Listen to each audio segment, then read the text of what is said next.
सामग्री को उसी अवस्था में छोड़कर वो दौड़कर अपने घर की ओर जाने लगता है और घर पहुंचकर अपना दरवाजा अंदर से बंद कर लेता है। उसका दिल अभी भी जोरों से धड़क रहा था।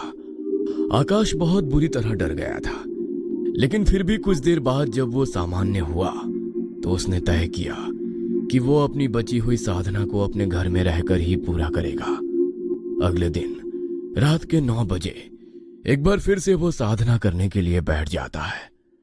अभी कुछ देर बीती होगी कि उसे अपना दरवाजा जोर जोर से पीटने की आवाज सुनाई देती है। कुछ देर तक आकाश उस आवाज को नजरअंदाज करने की कोशिश करता है, लेकिन दरवाजा पीटने की आवाज लगातार बढ़ती ही जा रही थी। तभी उसका मोबाइल बजता है।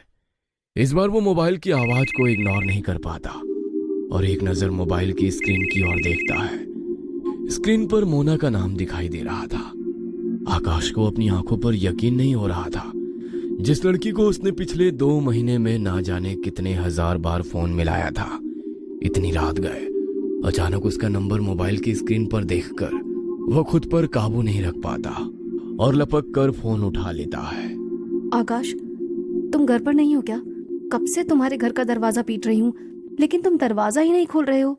मोना की बात सुनकर आकाश अपने आसन से उठ जाता है और जाकर दरवाजा खोल देता है। दरवाजा खोलते ही सामने मोना को खड़ा देख आकाश के आश्चर्य का कोई ठिकाना ही नहीं था। उसे अभी भी अपनी आंखों पर यकीन नहीं हो रहा था। घर के अंदर नहीं बुलाओगे क्या? यहीं से वापस भेजना चाहते हो? प्लीज आओ ना।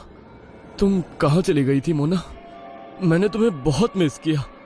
तुम सोच भी नहीं सकती इतने दिनों में मुझ पर क्या क्या